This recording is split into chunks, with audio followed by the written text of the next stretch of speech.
지금 키르기스스탄 대통령의 공식 석상에서 한 발언이 화제입니다. 한국인 1명이 중국인 100명보다 낫다. 세계 패권국들이 자원을 노리고 침을 흘릴 때 이 나라는 헌법을 고쳐서라도 한국에게만 혜택을 주겠다고 선언했습니다. 일본 외무성이 명백한 차별이라며 항해 서한을 보냈지만 돌아온 답변은 단 한 줄이었습니다. 일본의 3조 원 차관 제공을 거절하겠습니다.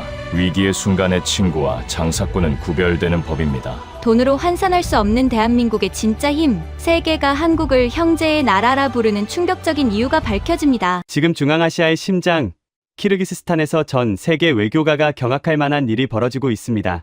중국과 러시아가 수십조 원을 쏟아부으며 러브콜을 보냈지만 정작 이 나라가 선택한 파트너는 따로 있었습니다. 전 세계에서 가장 폐쇄적인 유목민의 나라가 유일하게 혈맹이라 부르며 국가의 안방을 내어준 나라, 바로 대한민국입니다.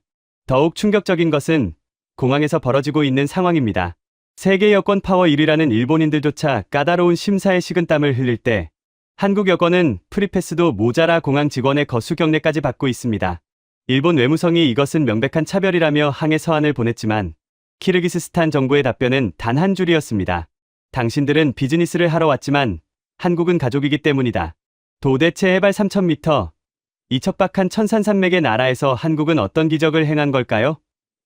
그리고 20여 년 전 아무도 거들떠보지 않던 이 땅에 홀로 남아 현지인들의 눈물을 닦아주었던 한국인 의사의 충격적인 정체는 무엇일까요? 강대국들의 자본 논리를 무색하게 만든 가슴 뜨거운 한국의 외교 기적. 지금 그 현장으로 들어갑니다. 저는 25년간 분쟁 지역과 오지를 전문으로 취재해온 미국인 프리랜서 기자입니다. 제가 서 있는 곳은 키르기스스탄의 관문, 비슈케크 마나스 국제공항입니다. 구소련의 흔적이 남아있는 이곳은 중앙아시아에서도 입국 심사가 까다롭기로 소문난 곳이죠. 그런데 오늘 저는 제 눈을 의심케 하는 기이한 장면을 목격했습니다.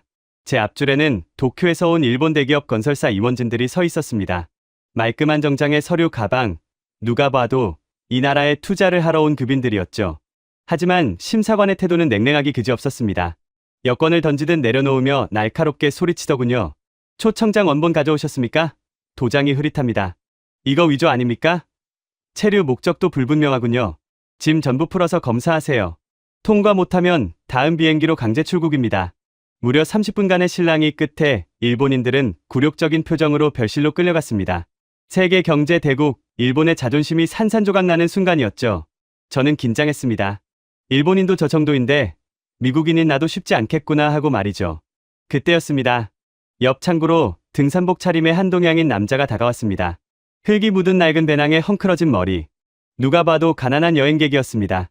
저는 속으로 저 사람은 100% 입국 거부다라고 생각했습니다. 남자가 주머니에서 짙은 녹색 여권을 꺼냈습니다. 대한민국 여권이었습니다. 그런데 그 순간 공항의 공기가 바뀌었습니다. 무뚝뚝하던 심사관이 한국 여권을 확인하자마자 자리에서 벌떡 일어나 모자를 고쳐 쓰는 겁니다. 그리고 믿을 수 없게도 정중하게 거수 경례를 붙였습니다. 안녕하세요.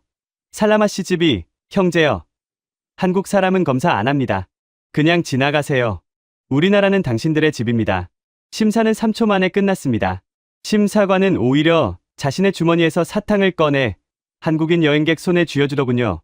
조사실 유리창 너머로 이 광경을 지켜보던 일본인 임원들의 표정은 그야말로 경악 그 자체였습니다.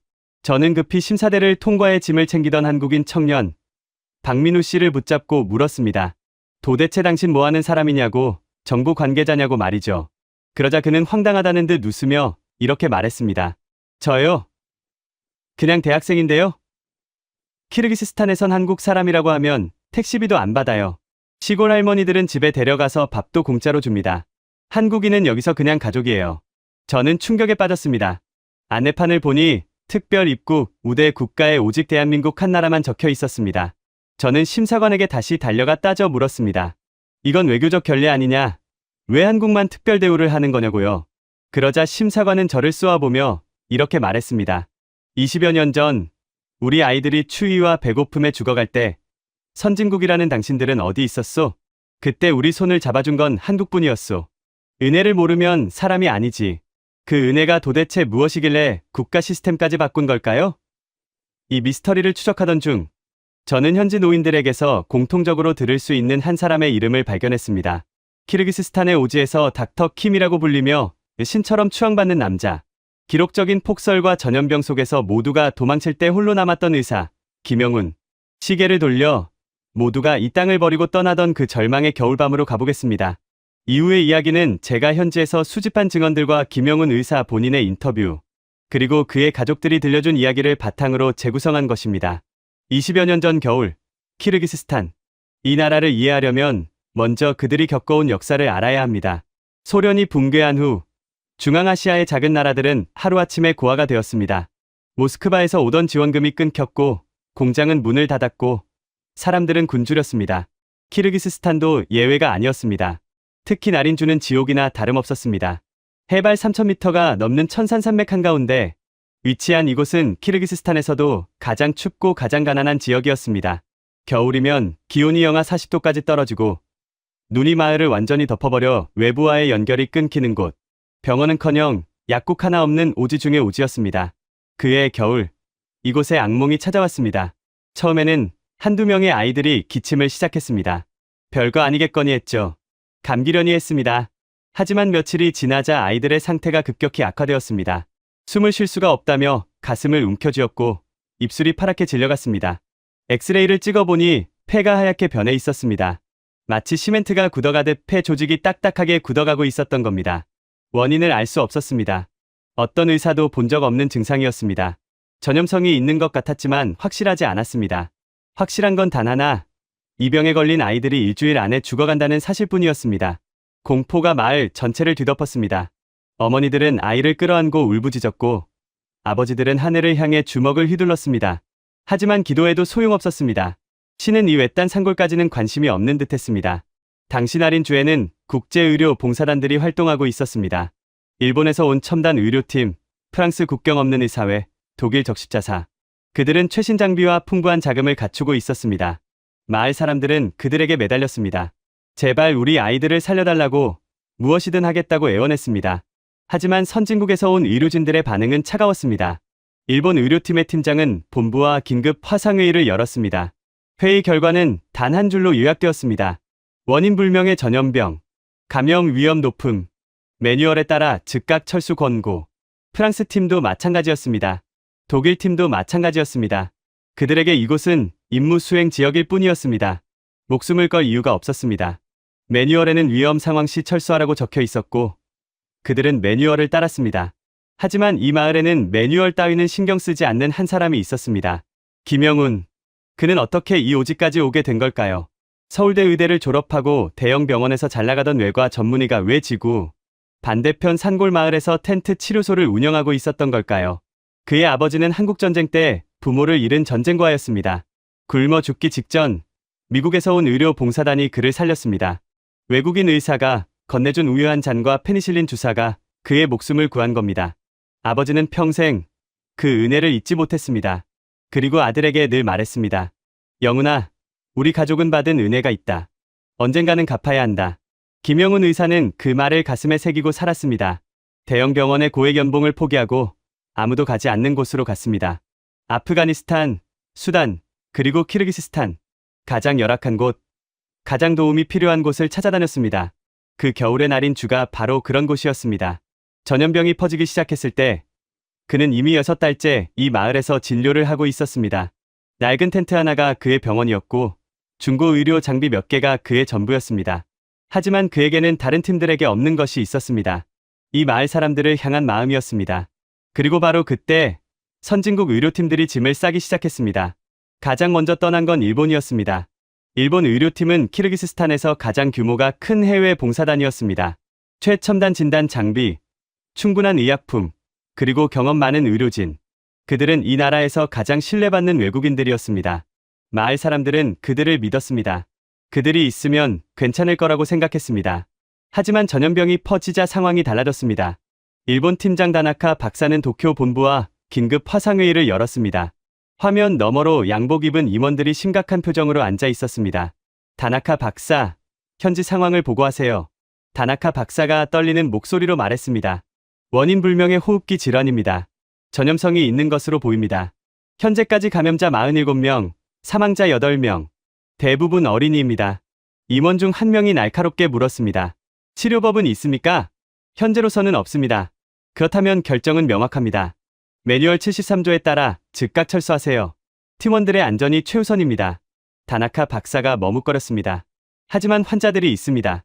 아이들이 죽어가고 있습니다. 우리가 떠나면 임원이 차갑게 끊었습니다. 다나카 박사, 감정적으로 판단하지 마세요. 우리 팀원 한 명이 감염되면 그 책임은 누가 집니까? 당신이 질 겁니까? 회사가 무슨 보상을 해야 합니까? 합리적으로 생각하세요. 화상회의가 끝났습니다. 결론은 단 한 줄이었습니다.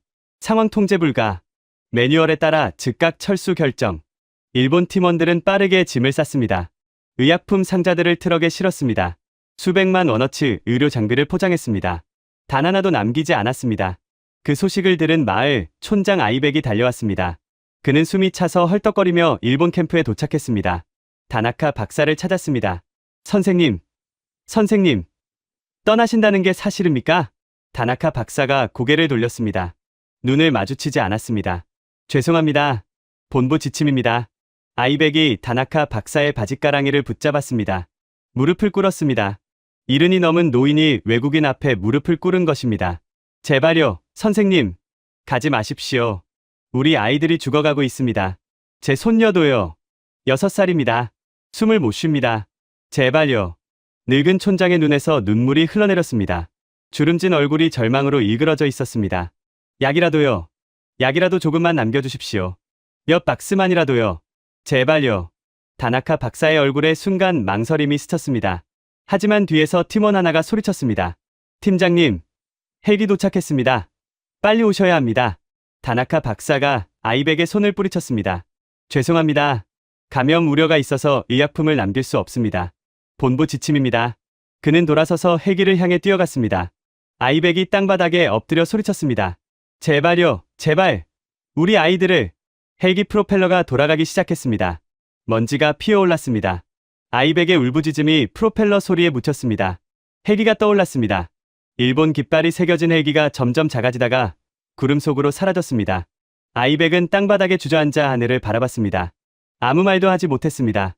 프랑스 팀도 뒤를 이었습니다. 국경 없는 의사회 소속 프랑스 팀장 뒤퐁 박사는 팀원들을 모아놓고 말했습니다. 상황이 심각합니다. 파리 본부에서 철수 명령이 내려왔습니다. 내일 새벽에 떠납니다. 팀원 중 젊은 간호사가 손을 들었습니다. 팀장님, 환자들은 어떻게 합니까? 우리가 떠나면 누가 돌봅니까? 뒤퐁 박사가 한숨을 쉬었습니다. 안타깝지만 우리가 할 수 있는 건 없습니다. 이건 우리 능력 밖의 일입니다. 여기서 죽는 건 의미가 없습니다. 다음 날 새벽, 프랑스 팀도 떠났습니다. 독일 적십자사도 마찬가지였습니다. 그들은 더 냉정했습니다. 독일 팀장 슈미트 박사는 기자회견까지 열었습니다. 우리는 전문가입니다. 감정에 휘둘리면 안 됩니다. 이 상황은 통제가 불가능합니다. 여기서 희생되는 것은 어리석은 일입니다. 우리는 다음 임무를 위해 보존되어야 합니다. 마을 사람들이 독일 팀 앞에서 무릎을 꿇었습니다. 아이를 안은 어머니들이 울며 매달렸습니다. 제발요. 우리 아기가 죽어가고 있어요. 도와주세요. 슈미트 박사는 고개를 저었습니다. 미안합니다. 감염 위험이 있습니다. 가까이 오지 마세요. 그는 마스크를 쓰고 뒤로 물러섰습니다. 마치 더러운 것을 피하듯이. 미국에서 온 소규모 봉사단도 철수했습니다. 영국 자원봉사자들도 떠났습니다. 하나둘 짐을 싸고 차를 타고 헬기를 타고 사라졌습니다. 이유는 다 똑같았습니다. 위험하다. 매뉴얼에 철수하라고 되어 있다. 우리 안전이 먼저다. 우리는 다음을 위해 보존되어야 한다. 이틀 만에 마을에는 외국인 의료진이 단 한 명도 남지 않았습니다. 마을은 죽음의 정적에 휩싸였습니다. 아이들의 기침 소리만 텐트 사이로 흘러나왔습니다. 어머니들의 흐느낌이 밤새 이어졌습니다. 누군가는 하늘을 향해 기도했고 누군가는 분노의 주먹을 쥐었습니다. 그놈들이 우릴 버렸어. 한 남자가 분노에 떨며 외쳤습니다. 우리가 뭘 잘못했다고. 우리 아이들이 뭘 잘못했다고. 하지만 아무도 대답하지 않았습니다. 하늘도 침묵했습니다. 신도 2회단 산골 마을은 잊은 것 같았습니다. 그런데 마을 한가운데 유일하게 불이 꺼지지 않은 텐트가 있었습니다. 낡은 군용 텐트였습니다. 천이해지고 바람이 새어 들어오는 초라한 텐트. 그 안에서 랜턴 불빛이 희미하게 새어나오고 있었습니다. 김영훈 의사의 진료소였습니다. 다른 팀들이 철수할 때 김영훈 의사는 말이 없었습니다.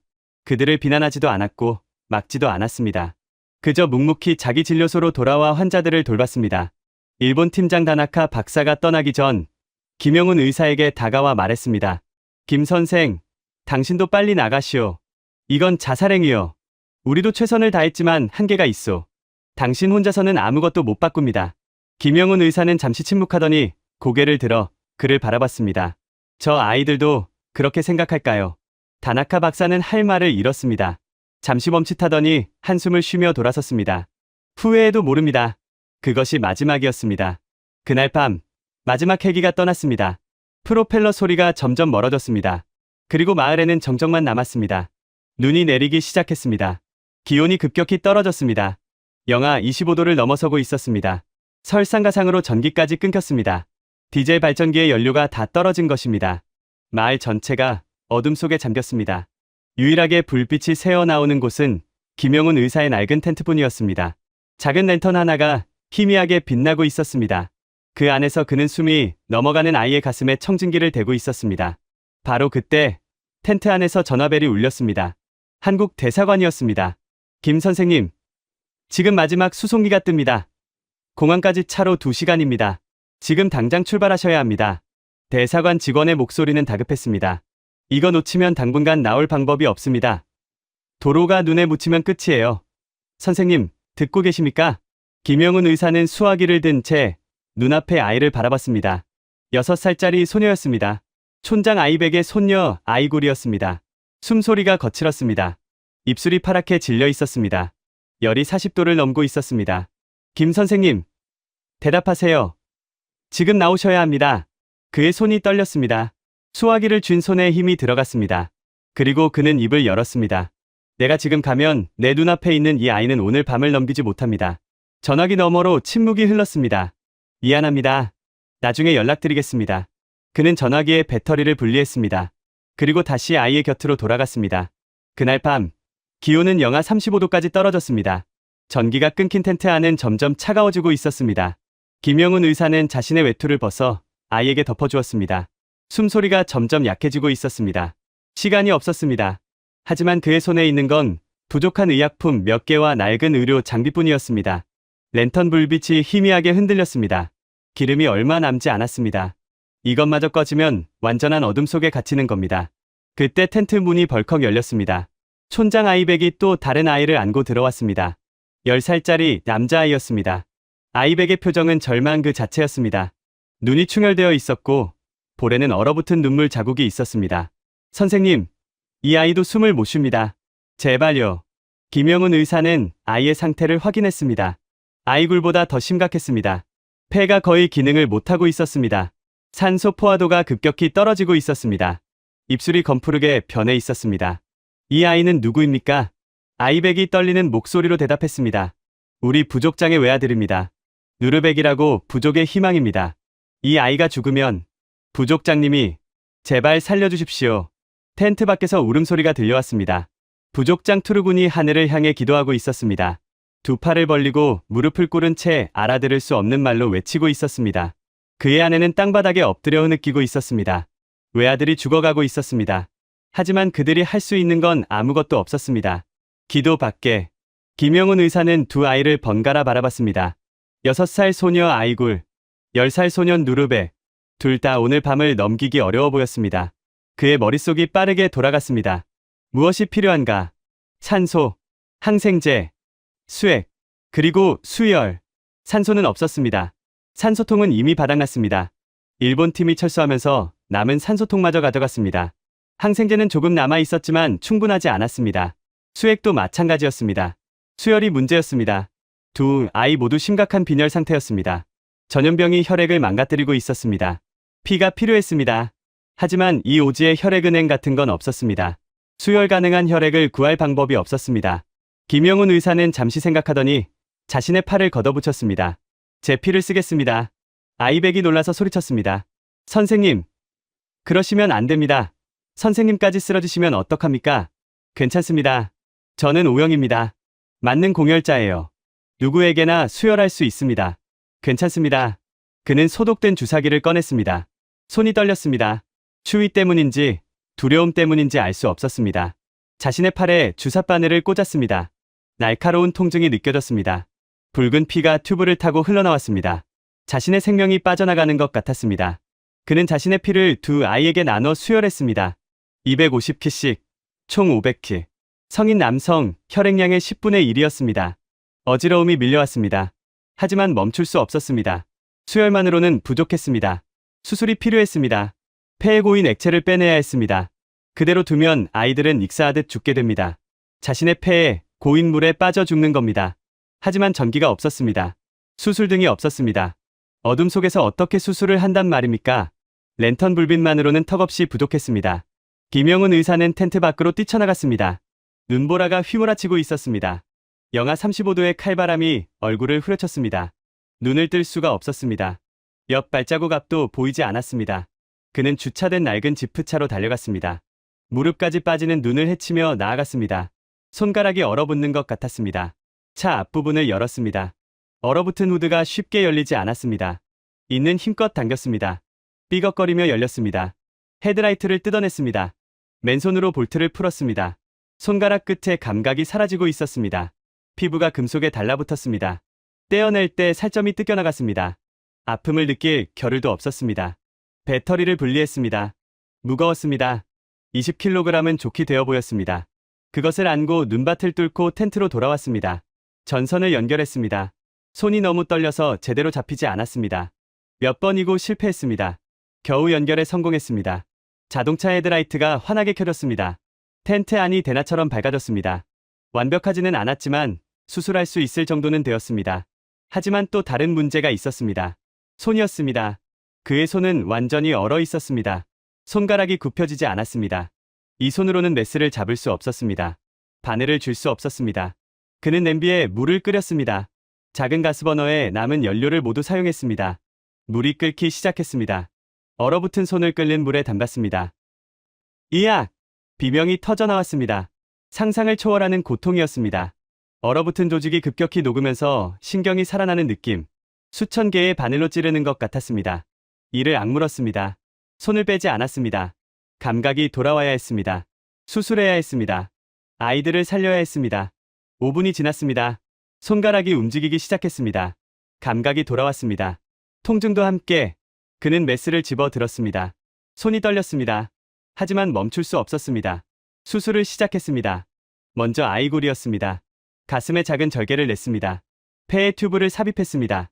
고름 섞인 액체가 흘러나왔습니다. 아이의 숨소리가 조금씩 안정되기 시작했습니다. 다음은 누르백이었습니다. 상태가 더 심각했습니다. 폐 한쪽이 거의 기능을 못하고 있었습니다. 구멍을 뚫어 공기가 통하게 해야 했습니다. 그는 쉬지 않았습니다. 화장실도 가지 않았습니다. 물 한 모금 마시지 않았습니다. 오직 두 아이만 바라봤습니다. 밤이 깊어갔습니다. 새벽 2시, 3시, 4시. 시간이 흘렀습니다. 그의 손이 떨리기 시작했습니다. 자신의 피를 500키나 뽑았으니 당연했습니다. 어지러웠습니다. 시야가 흐려졌습니다. 쓰러지고 싶었습니다. 하지만 그는 멈추지 않았습니다. 조금만 더 버텨라. 속으로 되뇌었습니다. 이 아이들을 살려야 해. 내가 쓰러지면 이 아이들은 죽어. 버텨야 해. 해가 떠오를 무렵이었습니다. 아이굴의 눈이 떠졌습니다. 선생님. 작은 목소리였습니다. 하지만 분명한 목소리였습니다. 숨소리가 안정되고 있었습니다. 입술에 핏기가 돌아오고 있었습니다. 김영훈 의사의 눈에 눈물이 고였습니다. 잠시 후 누르백도 눈을 떴습니다. 아버지 어디 있어요? 부족장 투르군이 텐트 안으로 뛰어들어왔습니다. 밤새 텐트 밖에서 기도하고 있었던 그였습니다. 아들을 끌어안고 오열했습니다. 누르백, 내 아들. 아이백도 손녀 아이구를 안고 눈물을 흘렸습니다. 늙은 촌장의 주름진 얼굴 위로 눈물이 강줄기처럼 흘러내렸습니다. 김영훈 의사는 텐트 구석에 주저앉았습니다. 온몸에 힘이 빠져 있었습니다. 손이 떨리고 있었습니다. 시야가 흐릿했습니다. 하지만 그의 얼굴에는 미소가 번지고 있었습니다. 살았다. 아이들이 살았다. 그때 부족장 투르군이 김영훈 의사 앞에 무릎을 꿇었습니다. 이마를 땅에 대고 절을 올렸습니다. 유목민 전통에서 이것은 가장 높은 존경의 표시였습니다. 왕에게도 하지 않는 절이었습니다. 선생님, 당신은 내 아들의 생명을 구했습니다. 당신 피를 내 아들에게 주었습니다. 이 은혜는 내 심장이 뛰는 한, 그리고 우리 부족의 피가 흐르는 한, 절대 잊지 않겠습니다. 그리고 그는 맹세했습니다. 오늘부터 코리아는 우리의 피를 나눈 형제입니다. 그날 이후 마을에 기적이 일어나기 시작했습니다. 아이굴과 누르백이 살아났다는 소식이 퍼지자 다른 아픈 아이들의 부모들도 희망을 갖기 시작했습니다. 김영훈 의사는 쉬지 않고 환자들을 돌봤습니다. 낮에는 진료를 하고 밤에는 왕진을 다녔습니다. 놀라운 일이 벌어졌습니다. 일주일이 지나자 전염병이 수그러들기 시작한 겁니다. 원인은 의외로 단순했습니다. 김영훈 의사가 마을 우물을 조사한 결과 물이 오염되어 있었습니다. 죽은 가축의 사체가 상류에서 썩고 있었던 겁니다. 그는 마을 사람들에게 반드시 물을 끓여 먹으라고 교육했습니다. 간단한 위생 수칙만으로도 전염병 확산을 막을 수 있었습니다. 선진국 의료팀들은 첨단 장비로 원인을 찾지 못했습니다. 그들은 바이러스를 의심했고 유전병을 의심했습니다. 하지만 정작 해답은 마을 우물에 있었습니다. 현지인들과 함께 생활하고 그들의 삶을 이해하려 했던 김영훈 의사만이 그것을 발견할 수 있었습니다. 한 달이 지나자 아픈 아이들 대부분이 회복되었습니다. 죽음의 계곡이라 불리던 날인 주에 다시 아이들의 웃음소리가 울려 퍼졌습니다.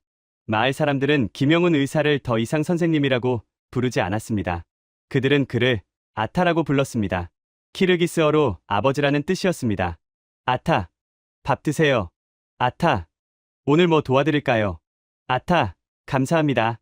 어디를 가든 마을 사람들이 그를 따랐습니다. 아이들은 그의 손을 잡고 졸졸 따라다녔습니다. 할머니들은 직접 만든 빵과 치즈를 그의 진료소에 가져다 놓았습니다. 그는 이 마을의 가족이 되어 있었습니다. 부족장 투르구는 마을 회의를 소집했습니다. 모든 씨족의 장로들이 모였습니다. 투르구는 장로들 앞에서 엄숙하게 선언했습니다. 오늘 우리는 새로운 형제를 맞이합니다. 코리아는 이제 우리와 피를 나눈 형제입니다. 이것은 우리 부족만의 결정이 아닙니다. 날인주 전체의 결정입니다. 장로들이 하나둘 일어나 동의를 표했습니다. 유목민 전통에서 피를 나눈 형제는 가장 신성한 관계였습니다. 가족보다 더 강한 유대를 의미했습니다. 생명의 빚은 대대손손 갚아야 하는 것이었습니다. 이 소식은 빠르게 퍼져나갔습니다. 날인주에서 시작된 이야기가 키르기스스탄 전역으로 퍼졌습니다. 수도 비슈케크까지 닿았습니다. 한국인 의사가 우리 아이들을 살렸다는 이야기가 신화처럼 전해졌습니다. 다른 나라들은 다 도망갔다. 일본도 프랑스도 독일도 미국도. 하지만 한국인은 남았다. 자기 피를 뽑아서 우리 아이들에게 수혈했다. 그런 사람들이 한국인이다. 키르기스스탄 사람들에게 한국은 더 이상 먼 나라가 아니었습니다. 그들에게 한국은 가장 힘들 때 손을 내밀어 준 유일한 친구였습니다.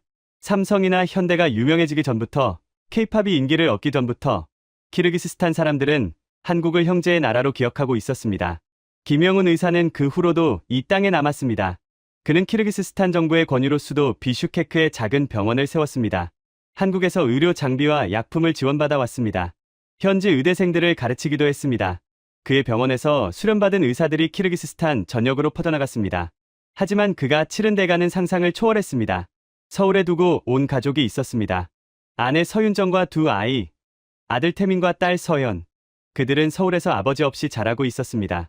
김영훈 의사가 마지막으로 한국에 돌아간 게 언제인지 그조차 기억이 희미해지고 있었습니다. 그렇게 세월이 흘러 김영훈 의사가 키르기스스탄에 머문 시간은 어느덧 15년이 되어가고 있었습니다. 처음에는 잠깐이었습니다. 1년만 봉사하고 돌아가겠다고 했습니다. 아내 서윤정도 그 말을 믿었습니다. 1년이면 금방이지. 그렇게 생각했습니다. 하지만 1년이 2년이 되었습니다. 전염병 사태가 수습된 후에도 그는 돌아오지 않았습니다. 병원을 세워야 한다고 했습니다. 현지 의사들을 양성해야 한다고 했습니다. 조금만 더, 조금만 더. 2년이 5년이 되었습니다. 5년이 10년이 되었습니다. 그리고 10년이 15년이 되었습니다. 그동안 서울에서는 많은 일이 일어났습니다. 아들 태민은 초등학생에서 대학생이 되었습니다. 딸 서연은 유치원생에서 고등학생이 되었습니다. 아이들의 키가 자라고 얼굴이 변하고 목소리가 굵어지는 동안 아버지는 그 곁에 없었습니다. 아내 서윤정은 혼자서 모든 것을 감당했습니다. 아이들 학교 보내고 학원 데려다주고 아플 때 병원 가고 숙제 봐주고 밥 해주고 빨래하고 남편이 할 일, 아내가 할 일 전부 혼자 했습니다. 친구들은 그녀를 안쓰럽게 바라봤습니다. 윤정아, 네 남편 대체 언제 와? 벌써 몇 년째야? 곧 온대. 일이 좀 바빠서. 그 말 몇 번째 하는 거야?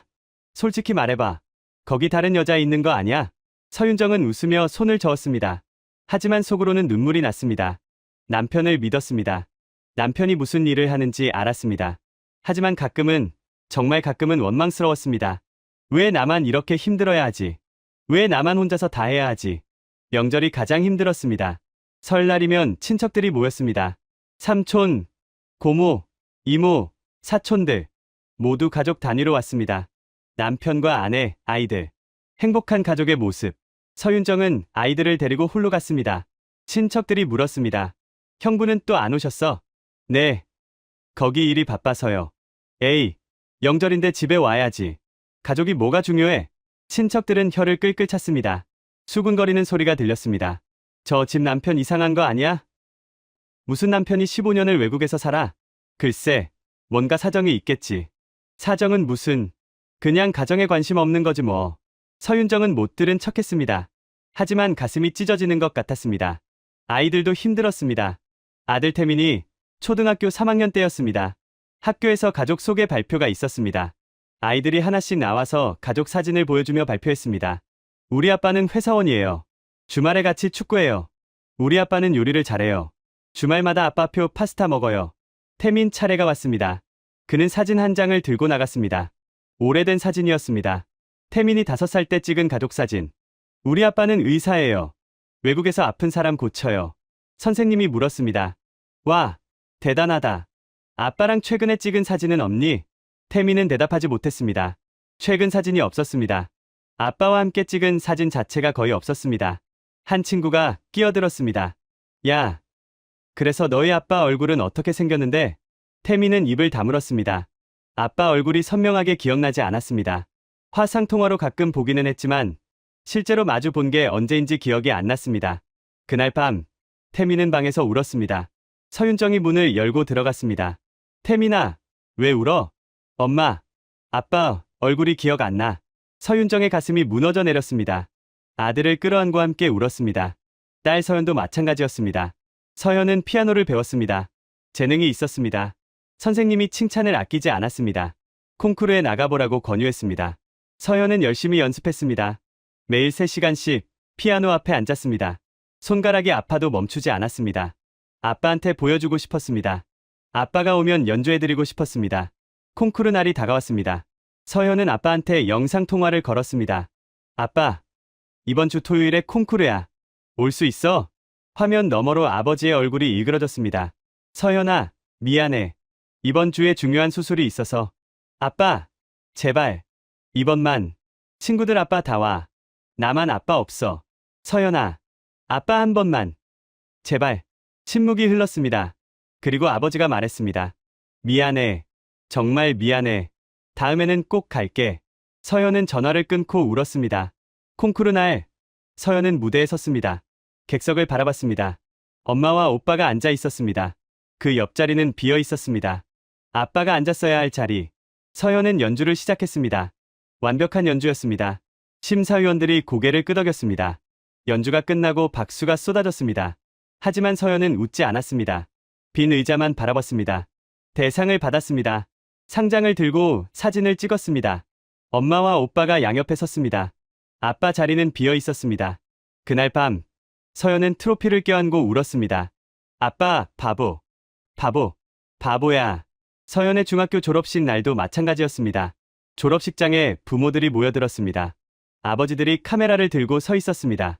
어머니들이 꽃다발을 들고 있었습니다. 서연은 졸업장을 받고 객석을 바라봤습니다. 엄마만 앉아 있었습니다. 옆자리는 비어 있었습니다. 친구가 다가왔습니다. 서연아, 같이 사진 찍자. 가족이랑. 그래. 사진을 찍었습니다. 친구네 가족은 4명이 함께 찍었습니다. 아빠, 엄마, 친구, 동생. 완벽한 가족 사진. 서연네는 둘이 찍었습니다. 엄마와 서연. 아빠 없는 가족 사진. 친구 아빠가 물었습니다. 아버지는 안 오셨니? 네. 외국에서 일하셔서요. 아이고, 졸업식인데 안 오시고. 섭섭하겠네. 서연은 웃으며 고개를 저었습니다. 하지만 눈에는 눈물이 고여 있었습니다. 아들 태민이 중학교 3학년이 되던 해 폭발이 일어났습니다. 그날은 아버지 생일이었습니다. 서윤정이 케이크를 사와서 영상통화를 연결했습니다. 화면 너머로 아버지가 웃고 있었습니다. 고마워. 케이크 맛있겠다. 여보, 생일 축하해. 애들도 인사해. 서연이 먼저 인사했습니다. 아빠, 생일 축하해요. 태민은 말이 없었습니다. 서윤정이 아들을 쿡 찔렀습니다. 태민아, 너도 인사해. 태민이 갑자기 소리쳤습니다. 왜요? 왜 인사해요? 저 사람이 우리 아빠예요. 태민아! 아빠가 뭐예요? 1년에 한 번도 안 오는 사람이 무슨 아빠예요? 화면 너머로 아버지의 얼굴이 일그러졌습니다. 태민아, 아빠가 미안해. 아빠가 바빠서. 바빠요? 15년을 바빠요? 15년 동안 우리보다 그 나라가 중요했잖아요. 태민이 소리를 질렀습니다. 아빠는 우리한테 관심 없잖아. 우리보다 그 나라 사람들이 더 중요하잖아. 태민아, 그게 아니야. 다시는 전화하지 마요. 나 아빠 없이도 잘 살 수 있어. 태민은 영상통화를 끊어버렸습니다. 그리고 방으로 들어가 문을 쾅 닫았습니다. 서윤정이 문을 두드렸습니다. 태민아, 문 열어. 싫어. 나 좀 내버려둬. 서윤정은 문 앞에 주저앉아 울었습니다. 딸 서연이 다가와 엄마를 안아주었습니다. 그날 이후 태민은 아버지 전화를 받지 않았습니다. 한 달이 지나도 2달이 지나도 서윤정은 지쳐 있었습니다. 15년이었습니다. 15년 동안 혼자서 아이들을 키웠습니다. 혼자서 집안일을 다 했습니다. 혼자서 모든 걸 감당했습니다. 어느 날 밤 서윤정이 김영훈 의사에게 전화를 걸었습니다. 목소리가 지쳐 있었습니다. 여보, 나도 이제 한계야. 윤정아, 15년이야, 15년. 혼자서 애들 키우고 혼자서 집안일 다 하고 당신은 언제 돌아오는 거야? 대체 언제? 김영훈 의사는 대답하지 못했습니다. 그가 무슨 말을 할 수 있었겠습니까? 당신은 의사지, 남편도 아니고 아버지도 아니야. 그 나라 사람들 아버지면서 왜 우리 아이들 아버지는 못하는 거야? 그리고 그녀가 마지막으로 말했습니다. 이혼 서류 보낼게. 생각해봐. 전화가 끊겼습니다. 김영훈 의사는 한참 동안 전화기만 바라봤습니다. 창밖으로 비슈케크의 밤하늘이 보였습니다. 별이 총총했습니다. 그가 15년간 헌신한 땅. 하지만 그 15년 동안 그는 자신의 가족을 잃어가고 있었습니다. 그날 밤, 그는 잠을 이루지 못했습니다. 천장을 바라보며 생각했습니다. 내가 뭘 하고 있는 건가? 남의 나라 아이들 살린다고 내 아이들을 버리는 건가? 이게 맞는 건가? 며칠 뒤, 이혼 서류가 도착했습니다. 서류를 펼쳐든 그의 손이 떨렸습니다. 이혼 서류가 책상 위에 놓은 지 일주일이 지났습니다. 김영훈 의사는 서명하지 못하고 있었습니다. 매일 밤 그 서류를 펼쳤다가 다시 접었다가를 반복했습니다. 펜을 들었다가 다시 내려놓았습니다. 그는 자신에게 물었습니다. 이 모든 것이 가치가 있었는가? 가족을 잃어가면서까지 할 일이었는가? 돌아가야 하는가? 남아야 하는가? 그때 병원으로 소포 하나가 도착했습니다. 발신지는 날인주였습니다. 그가 아이들을 살렸던 그 마을에서 온 소포였습니다. 소포를 열자 편지 2통이 들어 있었습니다. 첫 번째 편지는 아이굴이 보낸 것이었습니다. 그가 살렸던 6살 소녀, 이제 21살이 된 아이굴이었습니다. 선생님께 저 기억하시나요? 선생님이 살려주신 아이굴이에요. 그때 저는 6살이었어요. 숨을 쉴 수가 없었어요. 너무 무서웠어요. 죽을 것 같았어요. 그런데 선생님이 밤새 저를 살려주셨어요. 선생님 피를 제 몸에 넣어주셨다고 할아버지가 말해주셨어요. 선생님, 저 이제 의대생이에요. 내년이면 의사가 돼요. 선생님 덕분에 저도 의사가 되고 싶어졌어요. 저도 선생님처럼 아픈 사람들을 고치고 싶어요. 우리 마을 아이들을 제가 돌볼 거예요. 선생님, 감사합니다. 선생님은 제 생명의 은인이에요. 저는 평생 선생님을 잊지 않을 거예요. 김영훈 의사의 눈에 눈물이 고였습니다. 두 번째 편지는 촌장 아이백이 보낸 것이었습니다. 촌장에서 이제는 원로가 된 늙은 아이백이었습니다. 아타께, 당신은 우리의 아버지입니다. 그 겨울밤 당신이 없었다면 우리 마을은 사라졌을 것입니다. 아이들이 다 죽고 마을이 텅 비었을 것입니다. 당신은 목숨을 걸고 우리를 살렸습니다. 자기 피를 뽑아 우리 아이들에게 주었습니다. 그런 사람을 저는 본 적이 없습니다. 아타, 저는 알고 있습니다. 당신이 가족과 떨어져 있다는 것을. 당신이 얼마나 외로운지, 얼마나 힘든지 저는 압니다. 하지만 아타, 당신은 혼자가 아닙니다. 당신에게는 키르기스스탄이라는 가족이 있습니다. 우리가 당신의 가족입니다. 언젠가 당신의 자녀들이 이해할 날이 올 것입니다. 아버지가 얼마나 위대한 일을 했는지, 그때까지 우리가 당신 곁에 있겠습니다. 당신은 우리의 아버지입니다. 영원히. 김영훈 의사는 편지를 읽고 또 읽었습니다. 눈물이 편지 위로 떨어졌습니다. 그는 밤새 생각했습니다. 그리고 결심했습니다. 이혼 서류에 서명하는 대신 아내에게 긴 편지를 쓰기로 했습니다. 그는 밤새 편지를 썼습니다. 20장이 넘는 편지였습니다. 윤정에게 미안해. 정말 미안해. 당신 말이 맞아. 나는 나쁜 남편이고 나쁜 아버지야. 하지만 이 일을 그만둘 수는 없어. 내가 시작한 일이야. 여기 사람들에게 한 약속이 있어. 그 약속을 저버리면 나는 사람이 아니야. 언젠가 아이들이 이해해 줄 거라고 믿어. 아빠가 왜 이렇게 살았는지, 아빠가 무엇을 위해 그랬는지, 그때까지만 기다려줘. 제발, 당신이 나를 떠나도 이해해. 하지만 나는 당신을 사랑해. 평생 사랑할 거야. 언젠가 돌아갈게. 그때까지만 기다려줘. 그는 편지를 봉투에 넣고 서울로 보냈습니다. 그리고 한 달을 기다렸습니다. 답장이 없었습니다. 끝났구나 생각했습니다. 그런데 한 달하고도 일주일이 지난 어느 날, 소포가 도착했습니다. 서울에서 온 소포였습니다. 소포를 떨리는 손으로 열었습니다. 이혼 서류가 들어있을 거라고 생각했습니다. 아내가 서명하고 돌려보낸 이혼 서류. 하지만 아니었습니다. 안에 들어있는 것은 이혼 서류가 아니었습니다. 설빔이었습니다. 아내가 직접 만든 한복이었습니다. 진한 남색 저고리와 회색 바지. 그리고 쪽지가 한 장 들어있었습니다. 여보, 명절에 못 와도 돼. 대신 이거 입고 사진 찍어서 보내줘.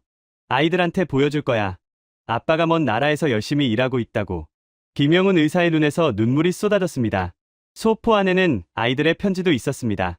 딸 서연이 쓴 편지 먼저 읽었습니다. 아빠, 저 서연이에요. 엄마가 아빠 이야기해줬어요.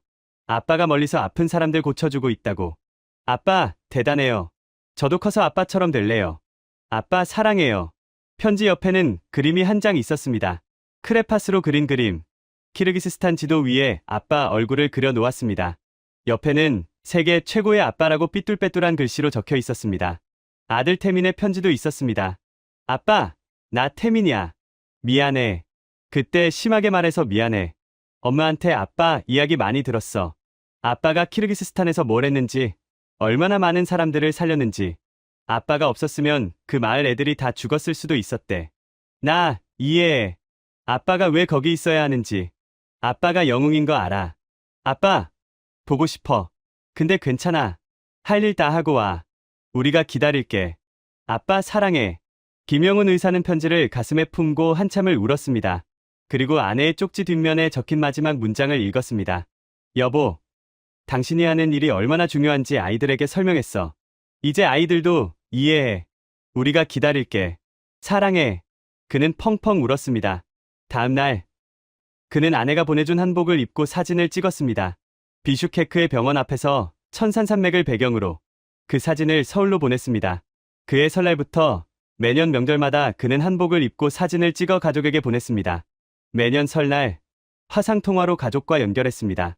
아이들이 한 뼘씩 자라는 것을 화면으로 지켜봤습니다.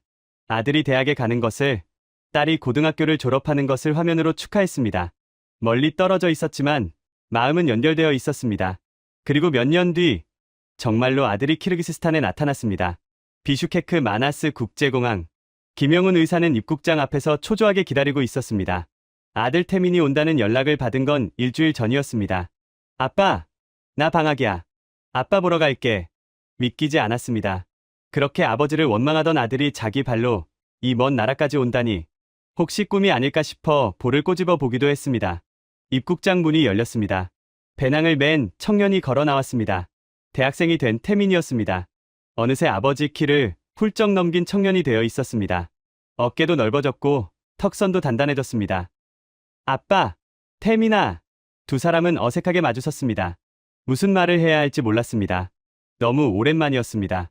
화상통화로는 수없이 봤지만 실제로 마주 서니 말이 나오지 않았습니다. 결국 먼저 다가간 건 아들이었습니다. 태민이 아버지를 끌어안았습니다. 아빠, 보고 싶었어. 김영훈 의사도 아들을 끌어안았습니다. 목이 메어 말이 나오지 않았습니다. 아들의 등을 토닥이는 손이 떨렸습니다. 태민은 공항을 빠져나오며 신기한 경험을 했다고 말했습니다. 아빠, 입국 심사 진짜 대박이었어. 내가 한국인이라고 했더니 심사관이 갑자기 일어나서 경례를 하더라. 그랬어? 응. 그리고 닥터 킴의 나라에서 왔냐고 물어보더라. 아빠 여기서 유명해?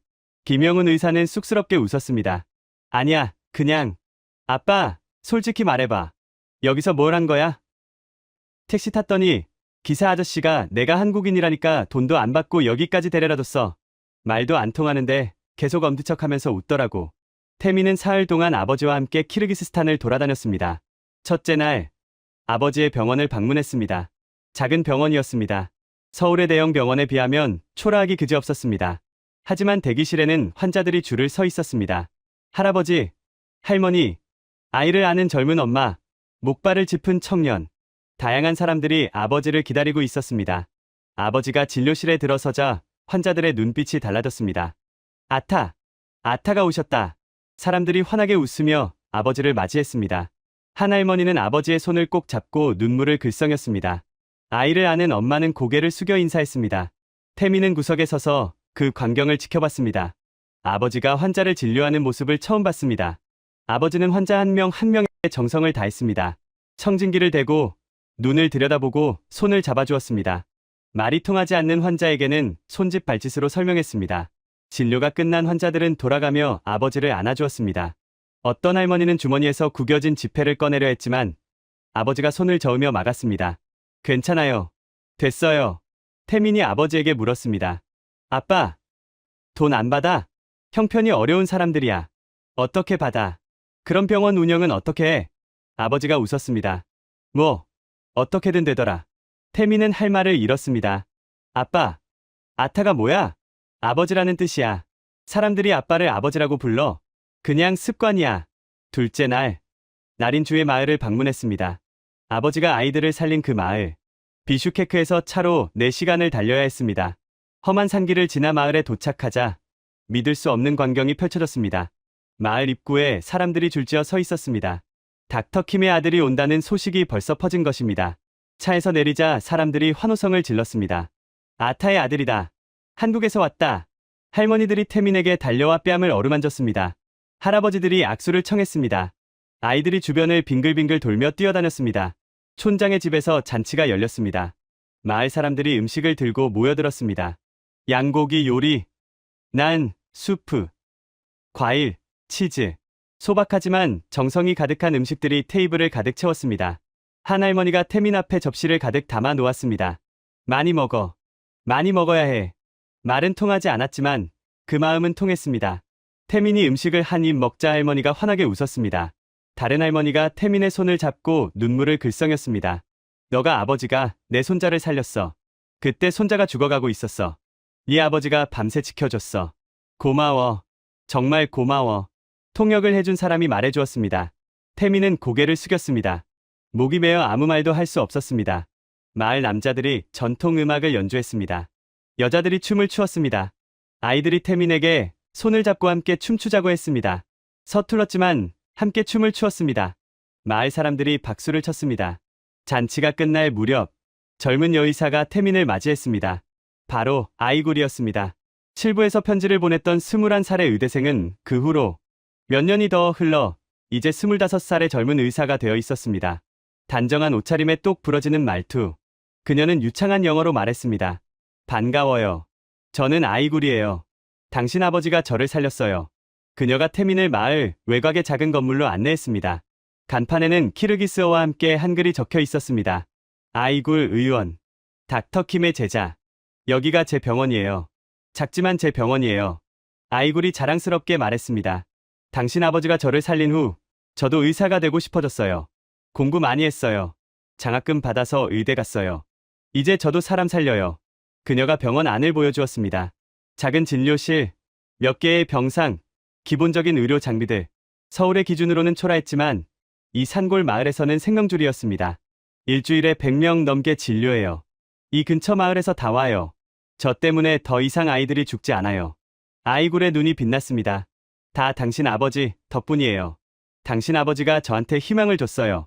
의사가 뭔지 보여줬어요. 사람 살리는 게 얼마나 귀한 일인지. 그녀가 태민의 손을 잡았습니다. 당신 아버지한테 고맙다고 전해줘요. 당신 아버지는 한 사람만 살린 게 아니에요. 제 꿈을 살렸어요. 그리고 저를 통해서 수백 명을 살렸어요. 앞으로 수천 명을 살릴 거예요. 태민은 말을 잃었습니다. 눈시울이 뜨거워졌습니다. 셋째 날, 아버지와 함께 천산산맥이 보이는 언덕에 올랐습니다. 해가 지고 있었습니다. 노을이 산맥을 붉게 물들이고 있었습니다. 만년설을 인 봉우리들이 황금빛으로 빛났습니다. 숨이 멎을 만큼 아름다운 풍경이었습니다. 두 사람은 나란히 앉아 한참 동안 말없이 풍경을 바라봤습니다. 태민이 먼저 입을 열었습니다. 아빠, 이제 알겠어. 뭘? 왜 여기 있었는지, 왜 우리 곁에 없었는지. 김영훈 의사는 아무 말도 하지 못했습니다. 어제 아이굴 언니 만났어. 언니가 그러더라. 아빠가 자기 목숨 살렸다고. 아빠 피를 뽑아서 수혈했다고. 그래서 자기도 의사가 됐다고. 태민의 목소리가 떨렸습니다. 마을 할머니들이 나보고 울더라. 아빠 덕분에 손자가 살았다고. 고맙다고. 제발 아빠한테 전해달라고. 그가 아버지를 바라봤습니다. 아빠. 여기 사람들한테 아빠가 뭔지 알아? 신이야. 아빠는 여기서 신이야. 김영훈 의사가 고개를 저었습니다. 아니야. 나는 그냥. 아빠. 미안해. 태민이 말을 끊었습니다. 눈에 눈물이 고였습니다. 그동안 원망해서 미안해. 왜 집에 안 오냐고. 왜 우리한테 관심 없냐고. 다신 전화하지 말라고. 미안해, 아빠. 김영훈 의사의 눈에도 눈물이 고였습니다. 태민아. 아빠가 얼마나 대단한 일을 하는지 몰랐어. 여기 와서 알았어. 아빠가 없었으면 이 마을이 없었을 거야. 아이굴 언니도 없었을 거야. 수백 명이 죽었을 거야. 태민이 아버지의 손을 잡았습니다. 아빠, 자랑스러워. 진짜 자랑스러워. 우리 아빠라서. 김영훈 의사가 아들을 끌어안았습니다. 두 사람은 노을이 지는 언덕에서 한참 동안 울었습니다. 공항에서 헤어질 때 태민이 마지막으로 말했습니다. 아빠, 서두르지 마. 여기서 할 일 다 하고 와. 엄마도 동생도 나도 우리 다 기다릴게. 얼마든지 기다릴 수 있어. 김영훈 의사가 아들의 어깨를 잡았습니다. 태민아, 고마워. 여기까지 와줘서. 아빠, 사랑해. 우리 아빠라서 자랑스러워. 태민이 돌아서서 출국장으로 걸어갔습니다. 몇 번이고 뒤를 돌아보며 손을 흔들었습니다. 김영훈 의사도 손을 흔들었습니다. 아들의 모습이 출국장 너머로 사라질 때까지. 그로부터 또다시 세월이 흘렀습니다. 김영훈 의사가 이 땅에 머문 지 20여 년이 되어갈 무렵 키르기스스탄의 놀라운 뉴스가 전해졌습니다. 천산산맥 일대에서 세계 최대 규모의 금광이 발견된 겁니다. 매장량이 어마어마했습니다. 금뿐만이 아니었습니다. 히토류도 엄청났습니다. 전기차 배터리, 반도체, 첨단 무기의 필수적인 희귀 광물들이 이 척박한 땅 아래 잠들어 있었던 것입니다. 전문가들은 이 광산의 가치를 수백조 원으로 추정했습니다. 키르기스스탄 국가 예산의 수십 년치에 해당하는 금액이었습니다. 순식간에 전 세계의 관심이 키르기스스탄으로 쏠렸습니다. 가장 먼저 달려온 건 일본이었습니다. 일본 정부는 대규모 사절단을 파견했습니다. 외무성 차관, 경제산업성 국장, 그리고 미쓰비시, 스미토모, 마루베니 등 일본 굴지의 종합상사 임원들이 대거 포함되어 있었습니다. 그들은 비슈케크 최고급 호텔 연회장에서 화려한 프레젠테이션을 열었습니다. 키르기스스탄과 일본의 새로운 파트너십을 제안합니다. 대형 스크린에 화려한 그래픽이 펼쳐졌습니다. 최첨단 채굴 기술, 친환경 공정, 그리고 수조 원 규모의 차관 조건이 나열되었습니다. 일본 측 수석 대표가 자신만만하게 말했습니다. 우리 일본은 세계 최고의 채굴 기술을 보유하고 있습니다. 환경 파괴를 최소화하면서 최대의 효율을 낼 수 있습니다. 그리고 3조엔 규모의 장기 저리 차관을 제공하겠습니다. 이보다 좋은 조건은 없을 겁니다. 키르기스스탄 정부 관계자들이 고개를 끄덕였습니다. 솔깃한 제안이었습니다. 중국도 뛰어들었습니다. 중국은 더 공격적이었습니다. 1대1로 프로젝트와 연계해서 철도와 도로까지 깔아주겠다고 했습니다. 광산뿐 아니라 인프라 전체를 업그레이드해주겠다는 제안이었습니다. 중국 측 대표가 말했습니다. 우리는 돈만 주는 게 아닙니다. 철도를 놓겠습니다. 고속도로를 만들겠습니다. 키르기스스탄을 중앙아시아의 허브로 만들어 드리겠습니다. 러시아도 가만히 있지 않았습니다. 러시아는 노골적으로 압박했습니다. 역사적 유대를 강조하며 은근히 협박했습니다. 키르기스스탄과 러시아는 오랜 형제 국가입니다. 외부 세력에게 넘어가면 여러 가지로 불편한 일이 생길 수 있습니다. 한국 기업들도 입찰에 참여했습니다. 포스코, 현대건설, SK 등이 컨소시엄을 구성했습니다. 하지만 솔직히 규모면에서 일본이나 중국에 밀렸습니다. 기술력은 있었지만 자본력에서 한계가 있었습니다. 국제 언론들은 일본의 승리를 점쳤습니다. 일본, 키르기스스탄 히토류 광산 수주 유력이라는 기사가 쏟아졌습니다. 누가 봐도 일본이나 중국이 유리해 보였습니다. 합리적인 계산이었습니다. 돈 많고 기술 좋은 쪽이 이기는 게 당연한 거 아닙니까? 하지만 키르기스스탄의 선택은 달랐습니다. 최종 결정을 내리는 장관급 회의가 열렸습니다. 대통령궁 회의실. 긴 테이블에 장관들이 둘러앉았습니다. 대통령이 상석에 앉아 있었습니다. 긴장감이 감돌았습니다. 외무부 장관이 먼저 발언했습니다. 일본의 제안이 가장 좋아 보입니다. 자금 규모도 크고 기술력도 검증되었습니다. 경제부 장관이 동의했습니다. 저도 같은 의견입니다. 합리적으로 보면 일본입니다. 고개를 끄덕이는 장관들이 많았습니다. 분위기는 일본 쪽으로 기울고 있었습니다. 그때 한 사람이 손을 들었습니다. 천연자원부 장관, 누르벡. 그는 40대 초반의 젊은 장관이었습니다. 하지만 대통령의 두터운 신임을 받고 있었습니다. 그가 입을 열면 회의장이 조용해졌습니다. 제가 발언해도 되겠습니까? 대통령이 고개를 끄덕였습니다. 누르벡 장관이 자리에서 일어났습니다. 일본이 돈을 많이 준다고 했습니다. 중국도 마찬가지입니다. 합리적으로 보면 그들의 제안이 더 좋아 보입니다. 참석자들이 고개를 끄덕였습니다. 하지만 저는 한국을 선택해야 한다고 생각합니다. 회의장이 술렁였습니다. 몇몇 장관들이 의아한 표정을 지었습니다. 경제부 장관이 끼어들었습니다. 누르벡 장관, 무슨 근거로 그런 말씀을 하십니까? 한국의 제안은 일본보다 규모가 작습니다. 누르벡 장관이 천천히 말을 이었습니다. 20여 년 전 이야기를 해도 되겠습니까? 회의장이 조용해졌습니다. 20여 년 전, 나린주에 전염병이 돌았습니다. 저도 그 병에 걸렸습니다. 10살이었습니다. 죽어가고 있었습니다. 그가 회의장을 둘러보았습니다. 그때 선진국 의료팀들이 많이 와 있었습니다. 일본도 있었습니다. 프랑스도 있었고 독일도 있었습니다. 누르벡 장관의 목소리가 낮아졌습니다. 하지만 그들은 모두 도망갔습니다. 전염병이 위험하다며 매뉴얼에 따라 철수한다고 했습니다. 우리가 죽어가는데 그들은 짐을 싸서 헬기를 타고 떠났습니다. 회의장에 침묵이 흘렀습니다. 일본 의료팀장에게 우리 촌장이 무릎을 꿇고 빌었습니다. 제발 가지 말라고. 약이라도 남겨달라고. 하지만 그들은 감염 위험이 있다며 뿌리치고 갔습니다. 누르벡 장관의 눈에 분노가 서렸습니다. 그날 밤, 저는 죽어가고 있었습니다. 숨을 쉴 수가 없었습니다. 어머니가 제 손을 잡고 울고 계셨습니다. 그가 잠시 말을 멈췄습니다. 하지만 한국인 의사 한 명은 남았습니다. 회의장의 공기가 달라졌습니다. 그분 이름은 김영훈입니다. 한국 대사관에서 마지막 수송기가 뜬다고 나오라고 했습니다. 하지만 그분은 전화기를 끊었습니다. 내 눈앞에 아이가 죽어가고 있는데 어떻게 떠나느냐고. 누르벡 장관의 목소리가 떨렸습니다. 그분이 자기 피를 뽑아서 저에게 수혈했습니다. 영하 35도의 밤에 전기도 없는 텐트에서 자동차 헤드라이트 불빛 아래서 밤새 수술했습니다. 그분이 아니었으면 저는 여기 없습니다. 회의장이 숨을 죽였습니다. 제가 장관이 된 것도 이 자리에서 발언하는 것도 다 그분 덕분입니다. 한국인 덕분입니다. 누르벡 장관이 목소리를 높였습니다. 일본은 그때 우리를 버렸습니다. 지금 와서 돈을 들고 온다고 해서 그때 일을 잊을 수 있습니까? 그가 테이블을 내려다보았습니다. 돈은 갚으면 됩니다. 하지만 생명의 빚은 무엇으로도 갚을 수 없습니다. 회의장에 긴 침묵이 흘렀습니다. 누르벡 장관이 마지막으로 말했습니다. 우리 키르기스스탄은 유목민의 나라입니다. 유목민에게는 법칙이 있습니다. 은혜를 입으면 반드시 갚는다. 배신한 자는 절대 용서하지 않는다. 그가 대통령을 바라봤습니다. 우리는 친구를 돈으로 고르지 않습니다. 저는 한국에 우선 협상권을 주자고 제안합니다. 긴 침묵이 흘렀습니다. 대통령이 천천히 입을 열었습니다.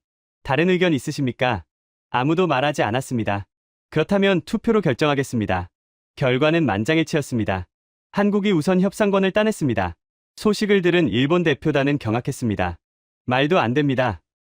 우리가 조건이 더 좋은데 이건 외교적 결례입니다. 일본 수석 대표가 얼굴이 불그락불그락해져서 항의했습니다. 하지만 아무 소용없었습니다. 중국 대표단도 당황했습니다. 러시아도 마찬가지였습니다. 아무도 이런 결과를 예상하지 못했습니다. 이 소식은 전 세계로 퍼져나갔습니다. 국제 언론들은 의아해했습니다. 왜 키르기스스탄은 더 좋은 조건을 거절하고 한국을 선택했는가? 진상을 취재한 일본 기자가 기사를 썼습니다. 20여 년 전 일본 의료팀이 철수할 때 한국인 의사 한 명은 남았다. 그가 살린 아이가 지금 키르기스스탄의 핵심 장관이다. 그 선택이 20여 년 뒤 수백조 원짜리 광산의 운명을 바꿨다. 일본에서는 자성의 목소리가 나왔습니다. 우리가 그때 떠나지 않았다면, 우리가 그때 조금만 더 버텼다면, 매뉴얼 따르느라 사람 마음을 잃었다. 하지만 이미 늦었습니다. 20여 년 전의 선택은 돌이킬 수 없었습니다. 계산기를 두드리며 이익을 따질 때 한국은 사람의 마음을 얻었던 것입니다. 저는 비슈케크 시내를 돌아다니며 한국의 흔적을 찾아봤습니다. 놀라운 광경이 펼쳐졌습니다. 거리 곳곳에 한글 간판이 보였습니다. 한국 식당, 한국 마트, 한국어 학원, 중심가에는 삼성 서비스 센터가 크게 자리 잡고 있었습니다. 현대자동차 대리점에는 손님들이 줄을 서 있었습니다. 현대차 대리점에 들어가 봤습니다. 매니저에게 물었습니다. 현대차가 인기입니까? 매니저가 환하게 웃었습니다. 인기요? 키르기스스탄에서 제일 잘 나가는 차가 현대예요. 도요타보다 훨씬 많이 팔려요. 왜 그렇습니까? 도요타도 좋은 차인데. 매니저가 진지하게 대답했습니다. 키르기스스탄 사람들은 한국을 좋아해요. 한국 제품이면 일단 믿고 사요. 한국이 우리 친구니까요. 한국 식당에도 들어가 봤습니다. 서울 키친이라는 간판이 걸린 작은 식당이었습니다. 사장님은 50대 한국인 남성이었습니다. 여기서 장사하신 지 얼마나 되셨어요? 10년 됐어요. 왜 키르기스스탄에서 사업하세요? 사장님이 웃었습니다. 여기 사람들이 한국인한테 너무 잘해줘서요. 건물주 아저씨가 임대료도 깎아줬어요. 한국 사람이니까 싸게 해준다면서. 정말요? 네. 한 번은 가게에 도둑이 들었는데 경찰이 와서 조사하더니 이러는 거예요. 한국 사람 가게 털다니 반드시 잡겠다. 진짜 일주일 만에 잡았어요. 비슈케크 국립대학 한국어학과도 방문했습니다. 학과장 교수에게 물었습니다. 한국어를 배우는 학생이 많습니까? 10년 전에는 30명이었어요. 지금은 300명이에요. 대기자도 100명이 넘어요. 왜 이렇게 인기가 많아졌습니까? K-팝, K-드라마도 있지만 그것만은 아니에요. 한국어 하면 취업이 잘 되거든요. 한국 기업에 취직하면 월급이 3배예요. 학생 한 명을 인터뷰했습니다. 22살 여학생 아이다나였습니다. 왜 한국어를 배워요? 한국에 가고 싶어서요. 삼성이나 LG 같은 회사에서 일하고 싶어요. 한국에 대해 어떻게 생각해요? 아이다나가 환하게 웃었습니다. 한국은 우리 친구예요. 엄마가 항상 말해요. 한국인들은 좋은 사람들이라고. 우리가 힘들 때 도와줬다고. 저는 공항으로 돌아가는 길에 택시를 탔습니다. 택시 기사에게 물었습니다. 한국에 대해 어떻게 생각하세요? 기사가 백미러로 저를 보며 말했습니다. 한국, 형제의 나라죠. 오래전에 우리를 도와줬어요. 닥터 킴 아세요? 그분이 우리 마을 아이들 살렸어요. 한국인은 언제나 환영이에요. 저는 미국인인데요. 기사가 아쉽다는 듯이 말했습니다. 아, 그래요? 그래도 괜찮아요. 하지만 한국인이었으면 공짜로 태워줬을 텐데. 마지막으로 저는 김영훈 의사를 다시 찾아갔습니다. 비슈케크 외곽의 작은 병원. 그는 여전히 이곳에서 환자들을 돌보고 있었습니다.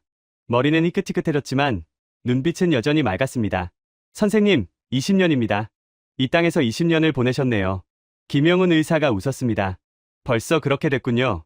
시간이 빨리 가네요. 후회는 없으세요? 가족과 떨어져 지낸 시간이. 그가 잠시 생각하더니 대답했습니다. 후회요. 솔직히 말하면 있죠. 아이들 어릴 때 곁에 없었던 거. 아내한테 짐을 다 떠넘긴 거. 미안한 마음이 늘 있어요. 그래도 돌아가지 않으신 이유가 뭐예요? 약속 때문이에요. 약속이요? 오래전 이 땅 사람들에게 약속했어요. 떠나지 않겠다고. 그들이 필요로 하는 한곁에 있겠다고. 그 약속을 지키고 싶었어요. 저는 물었습니다. 키르기스스탄 정부에서 훈장도 받으셨다면서요? 김영훈 의사가 쑥스럽게 고개를 저었습니다. 그건 제가 받은 게 아니에요. 한국이 받은 거예요. 저는 그냥 대표로 서 있었을 뿐이에요. 앞으로 계획은 어떻게 되세요? 곧 은퇴해요. 서울로 돌아갈 거예요. 아내가 기다리고 있거든요. 손주도 보고 싶고. 그가 창밖을 바라봤습니다. 그래도 가끔 여기 올 거예요. 제 청춘이 여기 있으니까요. 이 땅이 그리울 것 같아요. 인터뷰를 마치고 나오는데 병원 앞에 검은색 고급 승용차가 멈춰 섰습니다. 차에서 내린 사람은 누르벡 장관이었습니다. 김영훈 의사가 살린 그 소년. 선생님. 누르벡 장관이 김영훈 의사에게 다가가 두 손을 꼭 잡았습니다. 그날 밤 선생님이 안 계셨으면 저는 없었습니다. 이 나라가 한국을 형제라고 부르는 건 다 선생님 덕분이에요. 김영훈 의사가 손사래를 쳤습니다. 장관님, 저는 그냥 제 할 일을 했을 뿐이에요. 아니에요. 선생님은 우리에게 희망을 주셨어요. 어둠 속에서 불을 켜주셨어요. 그 빛이 20년이 지난 지금도 우리를 비추고 있어요. 두 사람이 서로를 바라보며 미소 지었습니다. 죽음의 문턱에서 만난 의사와 환자. 이제는 두 나라를 연결하는 다리가 된 두 사람. 저는 공항으로 향했습니다. 입국장에 다시 그 안내판이 보였습니다.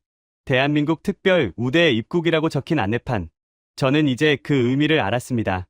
이건 단순한 비자 정책이 아니었습니다. 한 사람의 선택에 대한 보답이었습니다. 목숨을 걸고 남았던 한 의사에 대한 감사였습니다. 계산 없이 내민 손에 대한 답례였습니다. 지금까지 키르기스스탄의 사연 어떠셨나요? 이것이 21세기의 힘입니다. 무력의 힘이 아닙니다. 자본의 힘도 아닙니다. 마음의 힘입니다. 진심의 힘입니다. 이익이 없다고 떠난 일본, 목숨 걸고 의리를 지킨 한국. 그 진심이 20년 뒤 수백조 원의 기적으로 돌아왔습니다. 돈으로도 살 수 없는 사람의 마음을 얻은 대한민국, 정말 자랑스럽지 않으신가요? 키르기스스탄과 우리의 우정이 영원하길 바라는 마음으로 댓글에 형제의 나라라고 한 번씩 꼭 남겨주세요. 대한민국의 진심이 전 세계에 닿을 수 있도록 공유와 구독 부탁드립니다. 감사합니다.